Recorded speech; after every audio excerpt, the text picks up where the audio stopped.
built in today. Today we're going to finish up the parables section, and then we're going to move on Friday to Jesus' teaching through various conversations.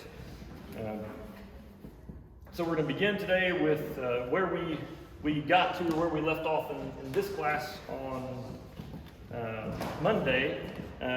We got to the parables of redemption and repentance, and got a little bit further done that in the other class, but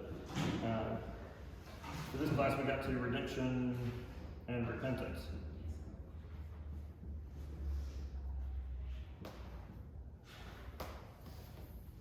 And the parables under this category are all from Luke chapter 15. It's the lost sheep, the lost coin, and the lost son. And so, lost sheep, lost coin, and lost or prodigal son.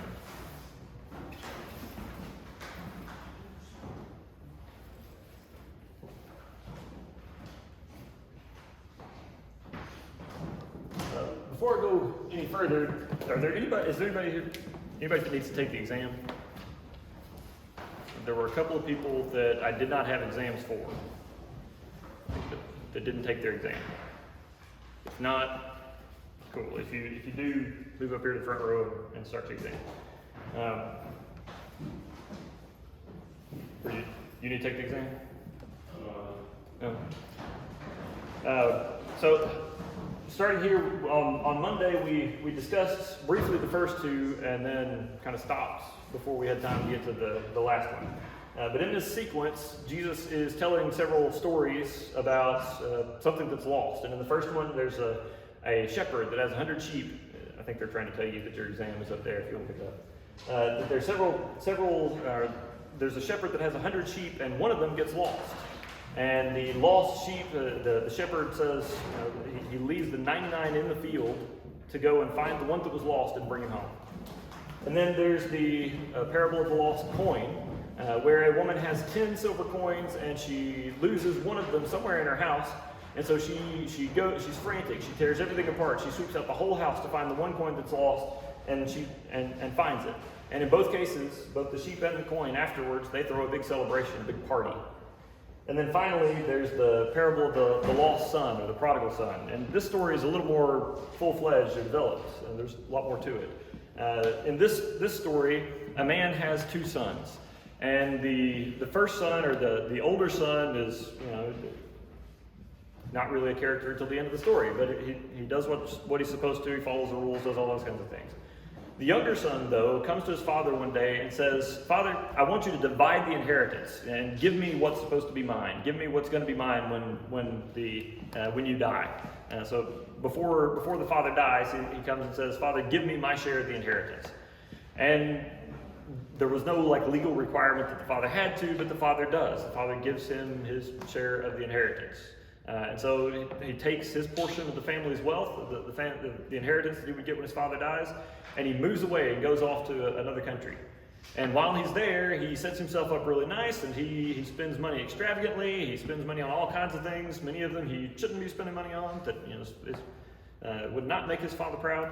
But he spends his money the way he wants to. He does what he wants to, and before long, he starts to run out of money. And he's made friends along the way because of all of his spending, but as soon as the money runs out, the friends disappear. And he's left alone. And at about that time, as the money is running out, a famine hits. There's a famine in the land. And that famine causes him to, he's hungry. He can't get enough food. That's the nature of a famine. And being now poor, having spent all his money, he's got no money to buy more food. And so he ends up hiring himself out to a pig farmer, someone with a herd of pigs. And his job is to take care of the pigs and to feed them every day. And he finds himself one day looking at the slop that the pigs are going to eat and thinking, I would eat that if it wouldn't get me fired. I would love to eat what the pigs are being served. I don't know if y'all have ever been around, pig raising or seen what pigs eat. It's very often just kind of the leftovers of everything else, like everything that could go out from the house. So this is what my grandfather used to raise pigs, and this is what he would he would feed them. It was whatever kitchen scraps, whatever leftovers there were, mixed in with some just mush and meal, like vegetable meal, and some actually bought pig feed, but most of it was just the gunk and the junk left over from everything else that was eating, because pigs will eat like anything. So this guy's looking at that nastiness, the gunk that's left over from every other meal preparation process. It's like thinking, I'm so hungry, I would love to eat this stuff if it wouldn't get me fired. And then all of a sudden, he comes to his senses. And he realizes that his father has hired servants. His father has people that work for him that eat better than this, that never have to worry about where they're going to get food, where the next meal is going to come from, and that are paid and treated respectfully all the time. And so he says, I'll go home and ask my father to take me on as a hired servant. And so he packs up what little he has left, and he starts to walk back home. And on the way home, he's rehearsing the story in his head that he's going to say. He's saying, "Father, I'm no longer worthy to be called your son. I'm no longer worthy to be your son. Take me on as one of your hired hands. I'll be happy to work for you as a servant. Take me on just as one of the farm workers." So he's rehearsing the story as he goes, as he's walking home. "Father, I'm no longer worthy to be called your son. Please let me work for you as one of your hired men." And as he starts to get close to home, his father is actually somewhere that he can watch and see his son coming. He's sitting out in front of the house, or just somewhere where he can see, and he looks up and he sees this son coming a long way off. And Jesus tells the story as the old man, the father, takes off running to greet his son that's coming back home. Now, old men did not run. They don't run often now, right? That's not a thing that you see old men doing very often, or older men doing very often. If you see a man over the age of 50 running, look at what's behind him and get away from that, because he's probably scared for his life. Older men just in general don't run very often. But especially back in the first century, and in an honor and shame culture where your appearance and the image that you project mattered a whole lot, he would not be seen doing something that undignified as running in a robe, if he could help it. But this father takes off and runs to his son and immediately embraces him, gives him a big hug. And the son starts to give the speech that he's been rehearsing, to say what he's been rehearsing all the way home. And he says, "Father, I am no longer worthy to be called your son," and that's as far as he gets. Because the father turns around and starts yelling back to the house and yelling back to the servants and saying, "Bring out a ring and put it on his finger. Bring out our best robe and put it on him. Go and kill the fatted calf. And cook it. We're going to have a celebration tonight." Throwing a feast. And the son never gets past his, "Father, I am not worthy to be called your son." He never gets to get to the "take me on as one of your hired hands." He never gets to finish the speech that he's been rehearsing, because the father is so overjoyed and overwhelmed with joy that his son has returned. And so the son comes in, the father comes in, the servants go and prepare the feast, and they get ready to have a party. And later that day, as evening comes, the party is in full swing. And there's that other brother, the older brother that I mentioned, the one that I was telling you about, that doesn't come in until the end of the story. The older brother has been out in the fields working, and he comes back. And as he comes back, he looks and he sees all of the preparations, or the feast has begun, or at least the preparations for the feast going on. He sees all this activity around the house, and so he asks one of the servants that's nearby, before he gets to the house, he asks, what's going on?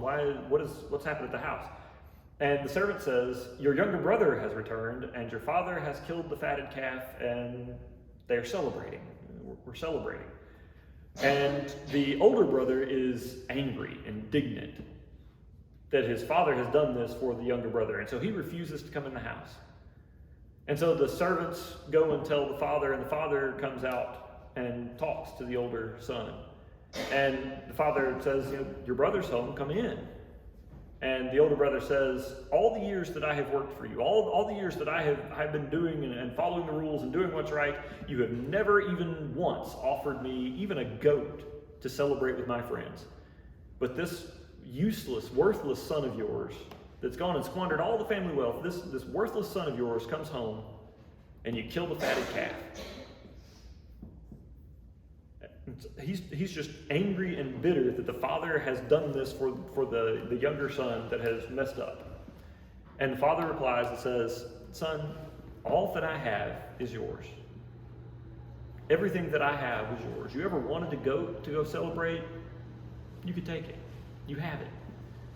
All that I have is yours. But this brother of yours was dead, and now he's alive. He was lost, but now he's found. We must celebrate." And the story ends right there. We never find out what the brother did. At the end of the story, the older brother is outside in the field, angry, and refuses to come into the father's house. Refuses to do what his father's asking him to do. And the younger brother, who ran off and spent everything, lost everything, is inside enjoying the celebration right where his father wants him to be. And so the end of the story, the story is called the story of the parable of the lost son, or the prodigal son. Parentheses there. And at the end of the story, you're left wondering, which son is lost?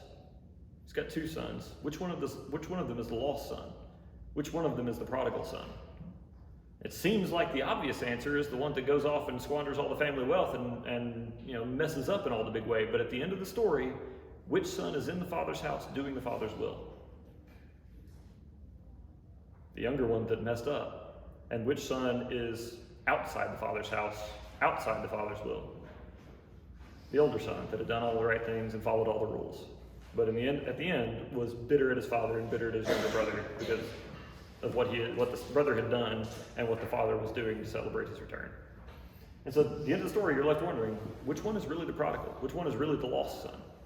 And this sequence, as we were starting to kind of point out on Monday when we ran out of time, the story of the lost sheep and the lost coin, you kind of at the end of it, maybe you're scratching your head and wondering, would somebody really do that? You got 99 sheep, healthy, whole, there in the flock, out in the field.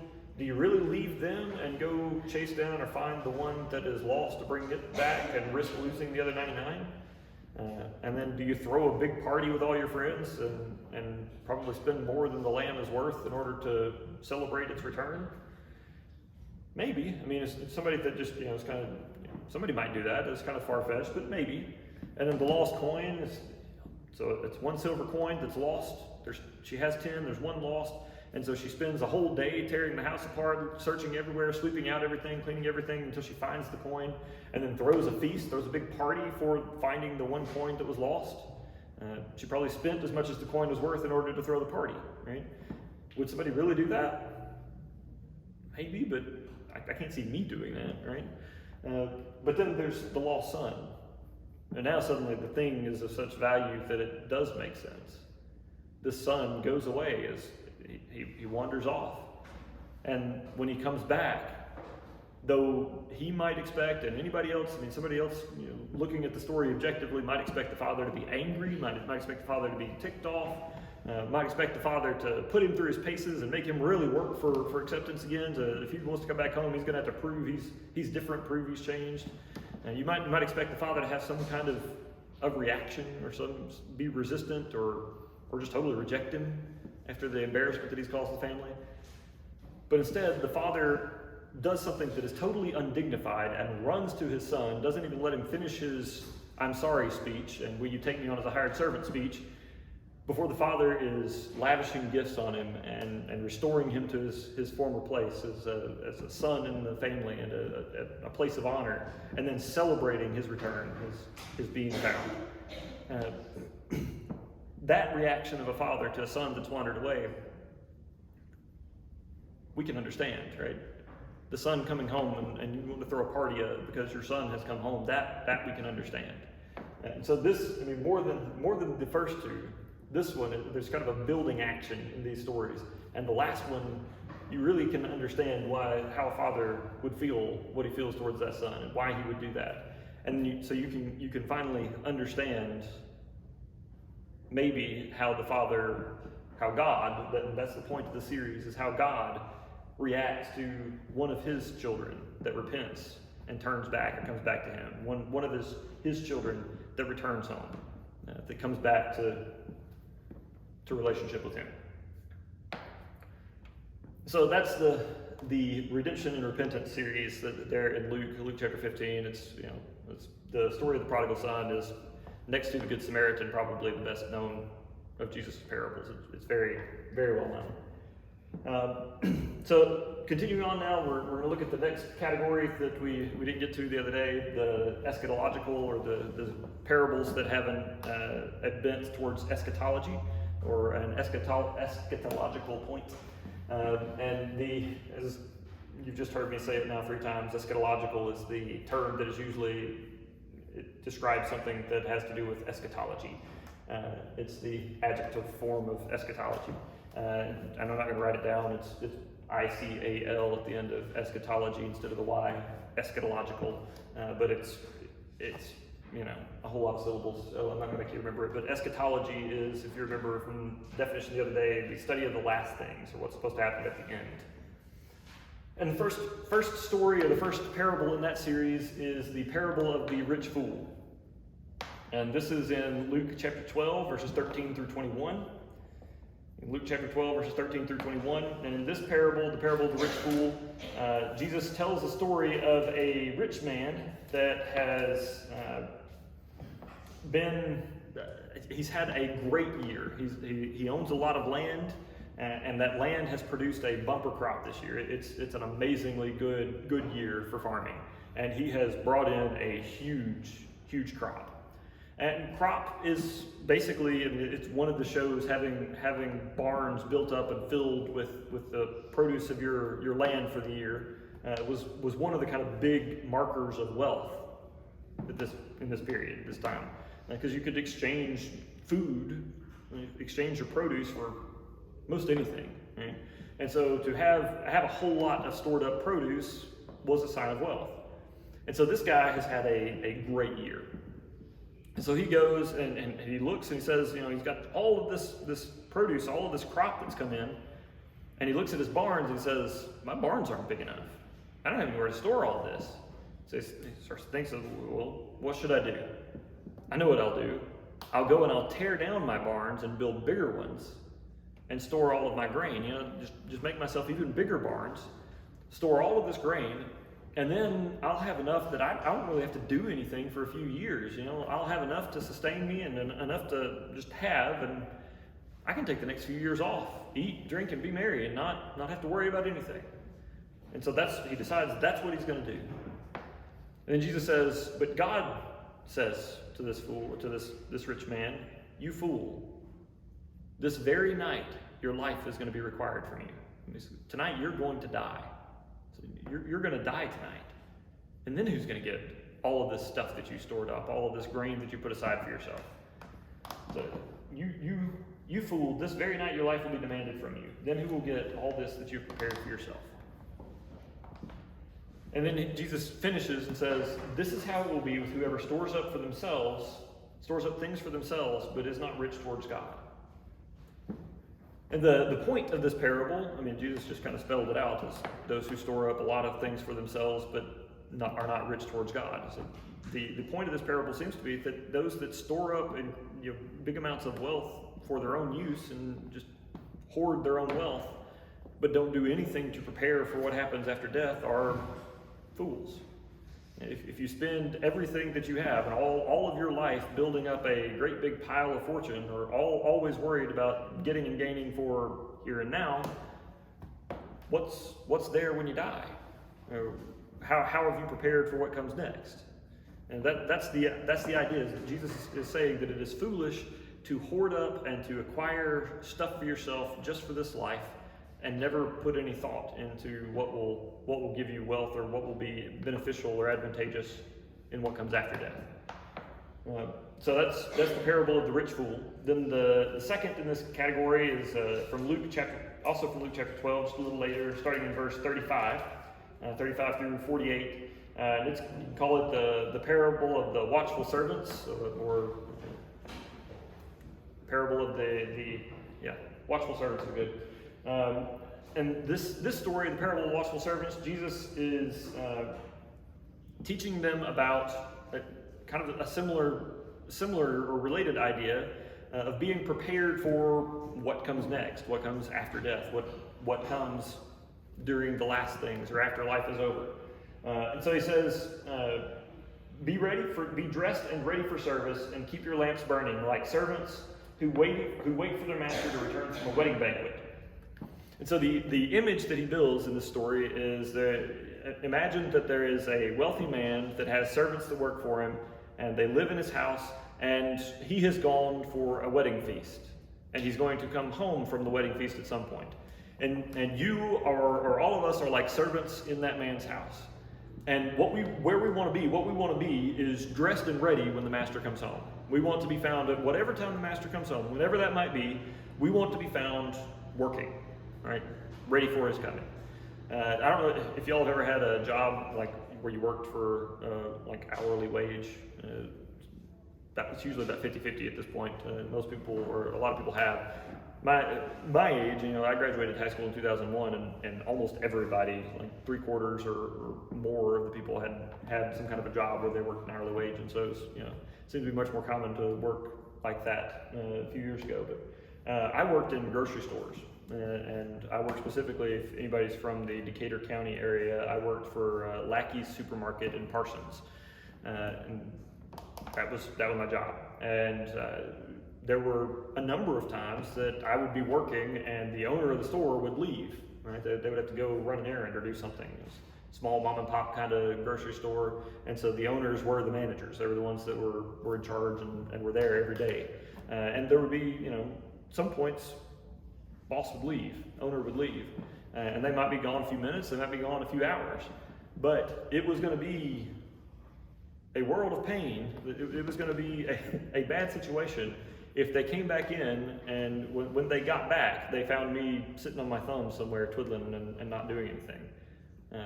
The expectation was that I was getting paid an hourly wage, and so for whatever hour I was being paid, whatever time I was being paid, I should be doing things for the good of the store. I should be about the business of the boss, the one who's paying me. And so if I was there and I was on the clock, I was expected to be working, and if the boss came back and found me not working, it was trouble. Right? It's kind of the same image or the same idea here. This master has left for a time, and when he comes back, it would be best for the servants if the servant was found working, found ready and waiting for the master, doing what they're supposed to do.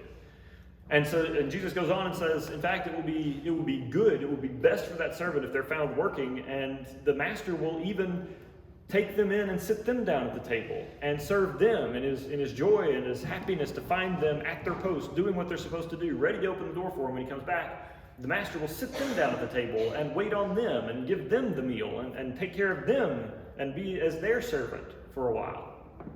So it will be so good, so right, and so it will be so good for this servant to be found working when the master comes that the master will even serve them for a time. And then he says, but understand this.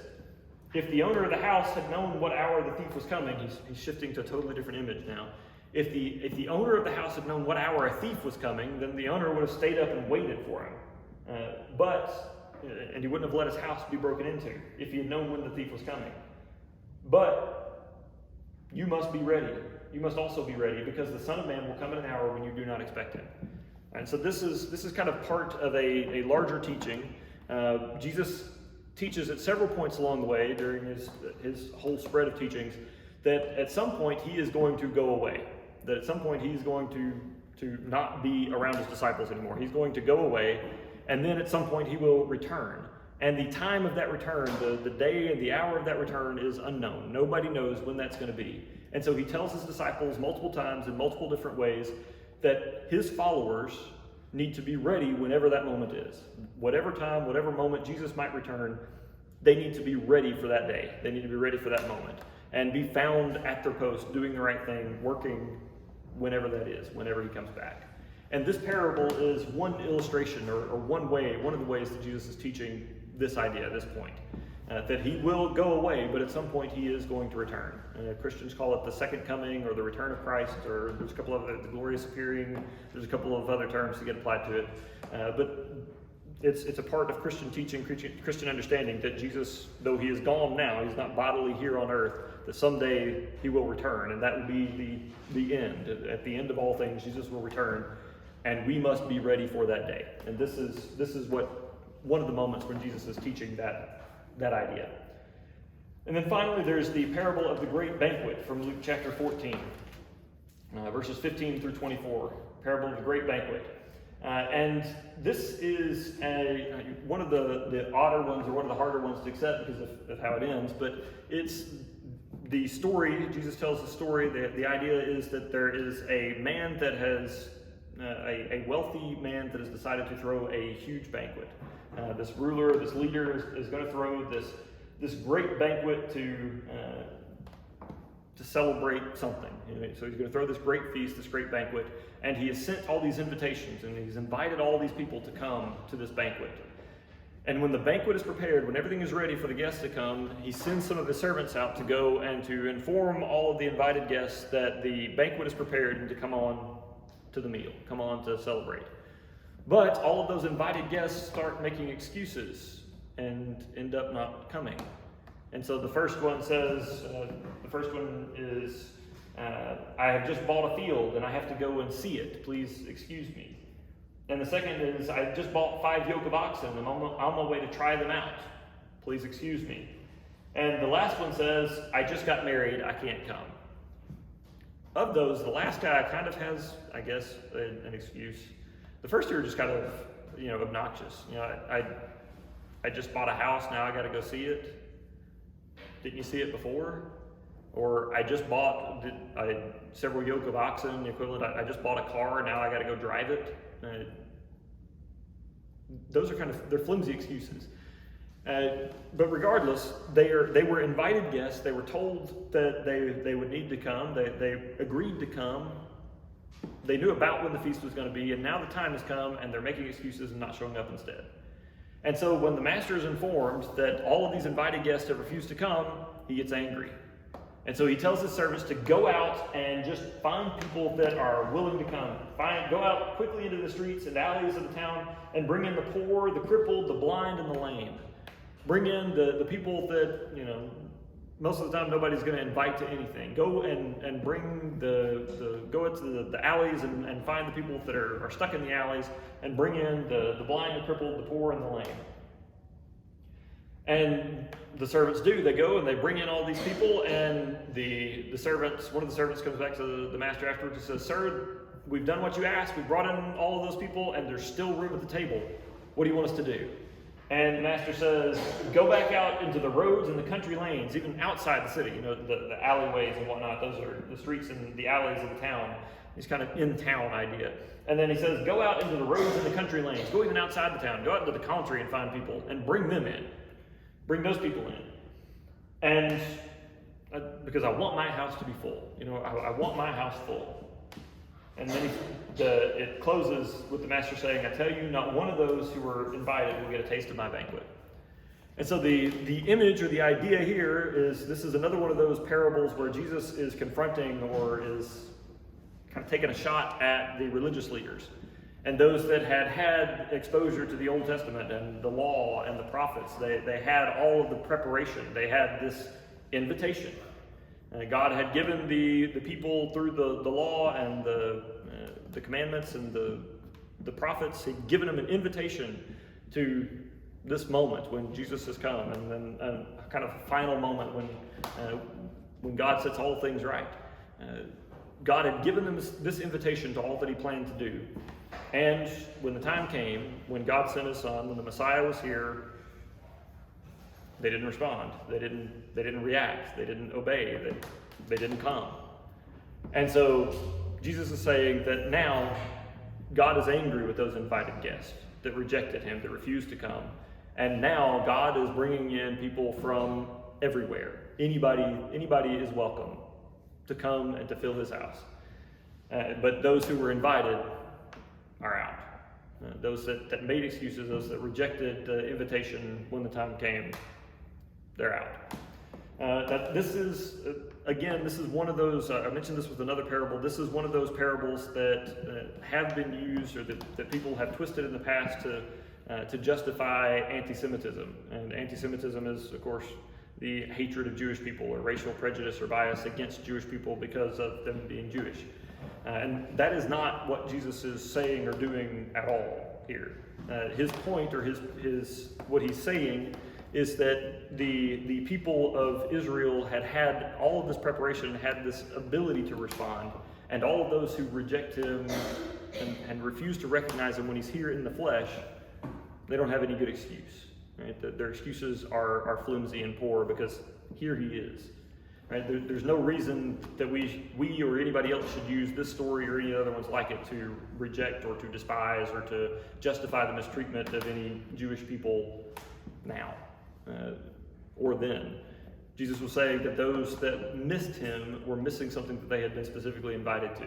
And that's not the situation for anybody since. And even then, Jesus wouldn't have used it as justification to hate or reject or harm anyone. So don't use this or any other text as justification for anti-Semitism. You won't find any justification for hating Jewish people anywhere in the New Testament or Old. Any questions about any of those or anything we gotten to so far? All right, this last one here under eschatology, I've got question marks next to because it's not actually introduced as a parable, and so some argued that instead of seeing this as a parable, it's just a straightforward description of what the final judgment is going to be like. But it is in a series of parables. It's the last after a series of parables, and this one doesn't get introduced as a parable, and so it's possible that it's not really a parable, and so that's why it's got the question marks around it. But it's also at the end of a series of parables. It fits the context or fits the mold of a parable, and so maybe it is. But the sheep and the goats, the basic story is Jesus says that at the final, in the last day, at the final judgment, God will separate people to his right and to his left like sheep and goats. And the image is a shepherd that has a mixed flock. They have both sheep and goats. And there's some things that they have to divide them out for and treat sheep and goats differently. And then there's some things that they can just run around together for. They can graze together, but there are other things that they need to be separated out for. And so like a shepherd will sometimes separate out sheep and goats, at the final judgment, the last day, God will separate out the sheep from the goats and send some to his right, some to his left, like a shepherd separates out sheep and goats. And he says to those on his right, the sheep crowd, Jesus says that he will look and say, "Blessed are you, for you visited me when I was sick and in prison. You clothed me when I was naked. You fed me when I was hungry. When I was thirsty, you gave me something to drink." And say, "You have done all of these things for me." And those on his right say, "When have we done these things for you? When did we ever see you naked and clothe you, or sick and visit you, or hungry and give you food, or thirsty and give you something to drink?" And Jesus says, "Whatever you did for the least of my brothers, whatever you did for the least person, you did for me. And come in and enter the joy of your Lord." And then he turns to those on the left and he says, "Woe to you, for you, when you saw me naked, you did not give me clothing. When I was hungry, you gave me nothing to eat. When I was thirsty, you did not give me something to drink. When I was naked or imprisoned or sick, you did not come and visit me."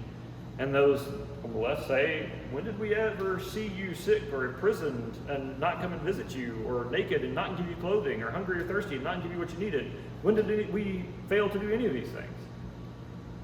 And Jesus says, or the one on the throne says, God says, "Whenever you fail to do it for the least of my brothers, you have failed to do it to me." And they get to go out into outer places and condemnation. And so the point of this story, whether it's a parable or a more straightforward description, is that at the end, we will all be separated. This is the image of judgment that Jesus is presenting, and that we'll all be separated. And one of the core things that will be asked or judged on is, how did we treat the weakest and most vulnerable people? Because those are the ones that Jesus identifies with the most and identifies himself with. If you do whatever you do to these, you've done to me. And so that's the end of the eschatology series, and now we're going to look at this series of others. And then we'll have a few minutes at the end, a couple minutes hopefully, to answer questions about your exams. So the first one is the parable of the wedding feast. That actually comes right before the parable of the great banquet that we just finished with a minute ago. In this story, Jesus is at a feast, he's at a banquet, and he sees all of these people streaming in, coming into the banquet, and he notices that all of these guests come into the banquet and they immediately start going for the best seats in the house. They go for the most honorable or the most sought after seats. And for us, this is probably not a big deal, and so it doesn't make as much sense. Where you sit at a table at Thanksgiving probably doesn't make that much of a difference to you. And to the rest of your family, it's like you probably have like dad or grandpa or somebody, whoever is kind of looked up to in the family will sit at the end of the table, maybe, depending on your family. Somebody may sit at the end of the table, and that'd be kind of their place and place of honor, but where everybody else sits is kind of optional. But in the first century, this was an honor-shame culture, as I mentioned with the prodigal son just a minute ago. It's an honor-shame culture, and your public image matters a lot. The way that people perceive you publicly is important to us, but it was incredibly important then. And one of the ways that people demonstrated honor or gave honor to others was where they placed them in kind of public gatherings. And so at a feast or at a banquet, the places of honor would have been at the right hand and the left hand of the person that was either hosting the banquet or was the guest of honor at the banquet. And so people were coming into this banquet and they were striving for the places of honor. They wanted to sit at the right hand and the left hand of the person that was hosting or the guest of honor at the banquet. And then those that couldn't get those seats wanted to sit as close to that end of the table as possible because those were the best seats. Those were the most honorable seats. You know, the people that sat there were best regarded. And so everybody's scrambling for these best seats. And so Jesus tells this story. He says, if someone invites you to a wedding feast, do not take the place of honor, for a person more distinguished than you may have been invited. And if so, the host who invited both of you will come and say to you, give this person your seat. And then humiliated, you will have to take the least important place.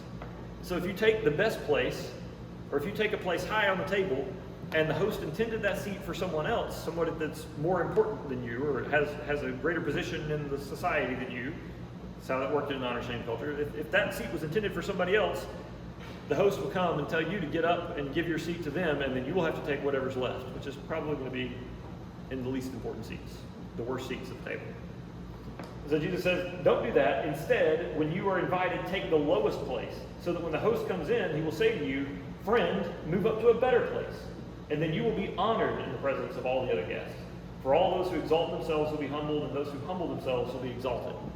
And so basically Jesus says, when you come into a wedding feast, or when you come into a banquet like this, if you go and sit at the highest place, the most important place, and later the host has to come to you and say, that seat's for somebody else, you've got to move, then you're going to have to get out of that place of honor and stand up in front of everybody, in front of all the guests, and walk down and find whatever seat is left.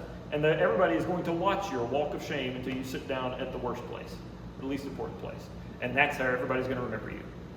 But if you come in and you sit at the least important place, then when the host comes in and sees you sitting there, they're going to say, friend, come up higher. And then in front of everyone, you're going to stand up and be moved to a place of higher honor, of greater importance. Whether that's at the head of the table or anywhere in between, it will be better than where you started. And so everyone will see you being honored, lifted up. And so which one is the more sensible thing to do? Right? Obviously, the more sensible thing to do is the counterintuitive thing. Instead of scrambling and grabbing the best seat for yourself and risking later shame, go and take the lowest place and trust that you will later be honored instead. And the point of this parable is, beyond just giving this kind of good advice, the point of this parable is that we should not seek honor, that we should not be arrogant and prideful and try to position ourselves in the highest place. Instead, be humble and go even accept the lowest place and trust that when all things are said and done, when everything is set right, those who have humbled themselves will be honored, and those who have exalted themselves will be humiliated. And so that's the parable of the wedding feast. Then there's a parable of a shrewd manager, and this one is odd. This one is probably the hardest one to grasp or to deal with out of all of the parables, because there's not really a good guy in this story. And there's not really there's a guy that is obviously kind of bad, but then he doesn't even get what he deserves at the end of it. And so there's not anybody that you can obviously want to be or want to not be. And so there's not really somebody that you can identify with and put yourself in their shoes in this story. But Jesus tells the story of a manager there's a wealthy man, maybe a king or a ruler, that has servants that work for him, and one of them is entrusted with a percentage of his wealth, a good part of his wealth to try to make money with, or to try to serve the master's ends with. And this manager ends up being called in front of the master. He's called up and told that he has to give an account for his work. And he knows that this accounting isn't going to go well. He knows that he has lost tons of money, or he has embezzled a lot, and he knows that he's likely to get sacked. He's about to get fired. And so before he gets fired, while he still has his position of authority, he starts to call in several of the master's debtors, people that owe the master something.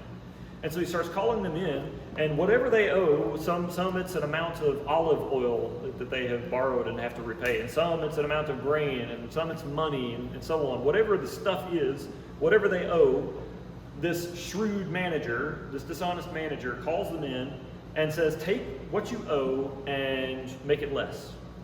Take the bill that records how much you owe and make it less, and I'll sign it, and you'll owe the master less. And so he's basically just changing the books so that these people don't have to repay all that they owe. And he's doing this, his reason for doing this is specifically so that after he gets fired, after he's no longer able to serve the master, there will be people that are friendly to him, people that feel like they owe him something and want to think well of him, so that he'll have a couch to crash on. He'll have someone to live with. Once he's turned out, he'll have somewhere to go. And so he does this, and then when the time comes and he's before the master has heard about what he's done, heard about him going and changing their debt so that they owed him less. And the master, instead of being angry, seems to be impressed that he was so shrewd, that he was so cunning and conniving and took advantage of the situation. And so instead of being chewed out or fired, the master seems to be kind of impressed with him. And Jesus kind of ends the story, and what's the point? Usually we have a good guy and a bad guy, and so it's pretty clear who we're supposed to be. We either don't want to be the bad guy or we do want to be the good guy. And here we have a bad guy that ends up being praised by the master at the end. Well, what Jesus says from this, there's several things that he says from this. One is that people of this world tend to be shrewd in matters of this world, and that doesn't mean you should imitate them. Because somebody gets ahead by being cunning and conniving and manipulative in this world does not mean that you should try to be like them. You should not try to imitate them. And then he goes on to say that whoever is trustworthy with a little will be trustworthy with a lot. And whoever isn't trustworthy with a little will be thieving and conniving with a lot. And so be trustworthy with a little so you'll be worthy of being trusted with a lot. And so basically the image or the idea is that people are going to be dishonest and they're going to get ahead, but that doesn't mean that you should imitate it. But then he also makes this point. This man uses what he had available right here and now in order to prepare for something that was going to come after he got fired. And Jesus uses that as an example of someone that uses what they have available in this life in order to prepare for the next one. And so be like him in this, that you use what you have now in order to prepare for what comes next. And then our final two, the parable of the talents and the workers in the vineyard. I think we went over the workers in the vineyard the other day, but it was one that could be in more than one place. It's the one where they're the day laborers, and they are picked up at 4 different times during the day, and the master ends up paying them the same at the end of the day. And so, but it's just one that fits in more than one place, and so I relisted it here, not thinking. And then the parable of the talents. This is another story where there is a master that has servants that are entrusted with something. And so there's a wealthy man, a rich man that has these servants that work for him, and he's going to go on a long journey and then come back. And so he calls in 3 of his servants, and he entrusts them with different amounts of wealth and tells them to go and use that wealth, use what he's entrusting them, to buy and sell or trade and make more money for him, and when he comes back, he'll have an accounting with them to see what they've done. And so to the first guy, he gives 10 bags of gold. This story, actually, there's 2 different versions of it. One is in Luke chapter 19, verses 11 through 27, and the other is in Matthew 25, 14 through 30. And so the numbers are different between the 2 stories, but the meaning is the same between the 2. And so to the first guy, he gives 10 bags or 10 talents of gold and sends him on his way to work. And the second guy, he gives 5. He gives 5 talents of gold or 5 bags of gold, tells him to go and work. And the third guy, he gives 1 and tells him to go and work. And so then the master leaves and goes on his journey, and while he's gone, the first guy takes his 10 bags of gold, and he goes and he buys and sells and works hard with it, and he makes another 10, and so he doubles his money. Same thing with the second guy. He takes his 5, he goes, he buys and sells, doubles his money, comes home with 10. But the third guy, he is afraid of what will happen if he loses the master's money. And so he thinks that the master is a rough and hard guy, and he doesn't want to risk losing his money. And so he goes in the backyard, digs a hole, and buries the bag of gold and covers it back over and just waits for the master to come home. Well, the master comes back home and calls in the servants to give an account of what they've done with the money. And the first guy comes in and says, look, master, you gave me 10. I have made 10 more. I've doubled your money.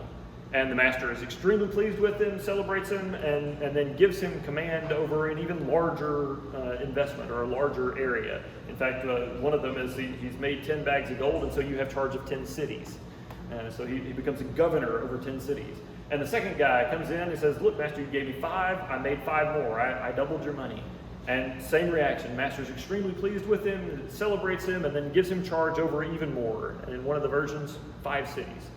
But then the third guy comes in with his mud-covered bag full of gold. And he says, master, I knew you're a hard man, and I didn't want to risk your anger. I didn't want to risk falling foul of you. And so I just buried your money. And so here, you have back what you gave me. And the master is incensed and angry and says, you knew that I was a hard man. You didn't want to risk losing my money. You could have at least gone and put it in the bank. You could have at least put it on account with a banker and made interest. And I would have had interest to come back to. But you've done nothing with it. And so he says, then take away what was given to him. Take away that bag of gold and everything else he has and give it to the one that had 10, that I gave 10. And the image or the picture is that those that are trustworthy with a little are going to be trusted with more. But if you prove not to be trustworthy with even the little you're given, then that can be taken away and given to somebody that will actually use it, somebody that will do more. And so the picture is, or the image is, if God entrusts you with something, then use it for God's sake. Use it for God's purposes. And you can be entrusted with more. But if you choose to not use what God has given, not use what God has given you, you can lose it. Yeah. And that's it. That's the last of the parables. Are there any questions about the parables? All right. A couple things on the test. First of all, I did change the way I graded one section. If you look at the parables on the back of the test, you had to, or not the parables, the gospels on the back of the test, where you had to write out the name of the gospel that fit the description. That's the section that people did most poorly on, and in fact, there was like a total of like 40% correct answers, less than half. And so what I did is I reduced how much that section was worth and then increased what every other section was worth by a little bit. And so instead of everything being worth 2 points, that section's worth 1 point, and then everything else is worth like 1 1/3 or 1 1/2, whatever or 2 1/2, whatever it made sense to come out to 100. And so almost everybody ended up with a better grade. There were a couple of people that had their percentage lowered by like 1% by switching that around because they did real well on that section, not on others. But nobody was hurt by it. Nobody was hurt by it much more than a point or two, and it didn't reduce anybody's grade by a letter grade, but it did give several people a decent bump. And the second thing is you have an extra credit opportunity related to this exam. If you look at your grade and you're not satisfied with what you got, go and take your study guide, the study guide that I gave you, that I sent out before, print it out, and handwrite answers to all the questions in the study guide. And if it's a list of names telling you to be able to identify them, write out a short description of them, a sentence or two description of them. If it's there's one section that was telling you to be prepared to answer questions about the Gospels and what's most remarkable about them, what stands out about them. Write a short description of the things that are stand out about that gospel, like that Matthew is focused on Jesus as the Messiah and the King, the kingdom of God. Write out those things in that section. And if you handwrite it, it's on your own handwriting, and it is complete and correct. You do it all, and you got all right answers, or very nearly all right answers, then I will give you half of the points that you've lost on the exam. So that means that if you made a 60 on the exam, that's 40 points missing, and I will give you half of those back. Your 60 becomes an 80. If you made a 30 on the exam, that's 70 points missing. Half of that is 35. Your 30 becomes a 65, which is a passing grade. And so you could make as low as like a 34 and still end up with a passing grade if you do this. And so go and do this and bring it back to me. You have until the beginning of the next exam. On the next exam day, when I hand out the tests, that's it. You can't do the extra credit anymore. As long as you hand in the extra credit assignment before that, I'll give you this credit. Any questions about that? All right, well, if you have questions about your exam, come and let me know.